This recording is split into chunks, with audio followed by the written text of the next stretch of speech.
নমস্কার বন্ধুরা, welcome back to live আড্ডা ফুটবল। তো বন্ধুরা, আরও একটা নতুন ভিডিওতে তোমাদের সকলকে স্বাগত জানাই।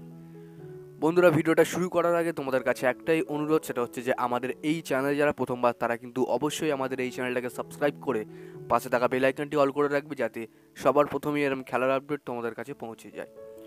তো আজকে মোহনবাগানকে নিয়ে বিশেষ কিছু আপডেট তোমাদের সঙ্গে শেয়ার করার আছে, তো তোমরা ভিডিওটা একটু স্কিপ না করে পুরোটা দেখো। আশা করি তোমরা সব কিছু বুঝতে পারবে এই ভিডিওতে। তো কালকে চেন্নাই বনাম মোহনবাগান যে ম্যাচটা ছিল, সেই ম্যাচটা অবশ্যই তোমরা ফোকাস করেছো। তো কালকে সবাই ভেবেছিল যে একটাও গোল আসবে না, কিন্তু গ্রেগ স্টুয়ার্ট, আমি তোমাদেরকে যেমনটা বলেছিলাম যে গ্রেগ স্টুয়ার্ট চেন্নাই ম্যাচে তিনি কিন্তু ফার্স্ট হাফ থেকে নাও খেলতে পারে, তিনি কিন্তু সেকেন্ড হাফে নামতে পারে, এবং সেটাই হয়েছে। তো অনেকে বলছিল গ্রেগ স্টুয়ার্ট প্রথম থেকে খেলবে, তো আমি তোমাদেরকে প্রথমে বলেছিলাম যে গ্রেগ স্টুয়ার্ট তিনি কিন্তু প্রথম থেকে খেলবেন না। তো কথা যেমন তেমনটাই হয়েছে। তো বর্তমানে এখন জেসন কামিংসের একটা দুঃসংবাদ দেখা গিয়েছিল যে তিনি নাকি দলের সঙ্গে যদি ঠিকঠাক না মানিয়ে নিতে পারেন, বা দলের সাথে তিনি কিন্তু ঠিকঠাক না যদি খেলতে পারেন ফুটবল, তাহলে কিন্তু তাকে রিলিজ করে দেবে মোহনবাগান। এদিকে বর্তমানে জেসন কামিংস এবং গ্রেগ স্টুয়ার্টের যে পার্টনারশিপটা মানে জমে উঠেছে, এটা কিন্তু আমরা সবাই দেখতে পাচ্ছি। এবং বর্তমানে এই দুটো প্লেয়ারকে যদি মোহনবাগান ছেড়ে দেয়, তাহলে কিন্তু মোহনবাগানই লস হবে একদিক থেকে।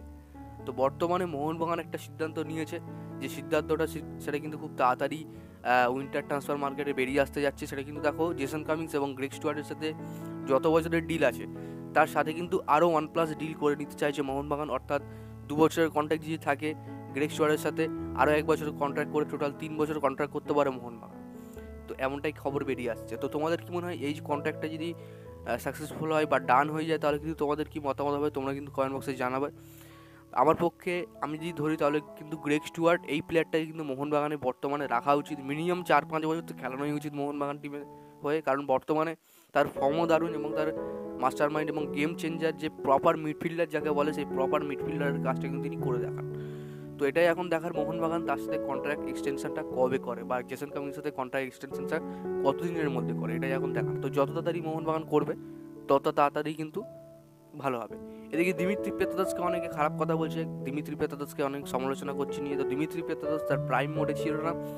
একটা প্লেয়ারের সবসময় ঠিকঠাক ফর্ম থাকে না, এটা কিন্তু আমরা সবাই দেখেছি, ওয়ার্ল্ড ফুটবলেও দেখেছি, এবং প্রিমিয়ার লিগে, ইউএফএ চ্যাম্পিয়ন্স লিগেও দেখেছি বড় বড় প্লেয়ারদের।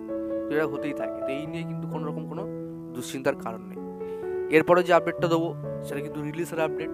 তো বর্তমানে রিলিজের আপডেটে সবথেকে বড় নামটা বেরিয়ে যাচ্ছে মোহনবাগান দলের মধ্যে থেকে, সেটা কিন্তু ধীরাজ সিং এবং দীপক টাংরি। ধীরাজ সিং এবং দীপক টাংরিকে কিন্তু মোহনবাগান উইন্টার ট্রান্সফার উইন্ডোতে রিলিজ করে দিতে পারে।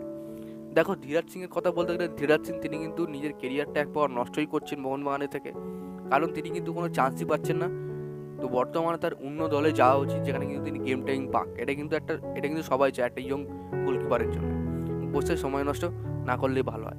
এদিকে দীপক টাংরির ফর্মের জন্য তাকে কিন্তু রিলিজ করে দিতে পারে মোহনবাগান, কারণ একটা খবর বেরিয়ে আসছে। দেখা যাক মোহনবাগান এই ডিজাইনগুলো কবে নেয়। তো আজকের জন্য ভিডিওটা এতটাই ছিল। যদি তোমাদের ভিডিওটা একটু ভালো লেগে থাকে, অবশ্যই লাইক করে দিও। আমাদের এই চ্যানেলে প্রথমবারের জন্য হলে চ্যানেলটাকে সাবস্ক্রাইব করে পাশে থাকা বেল আইকনটি অল করে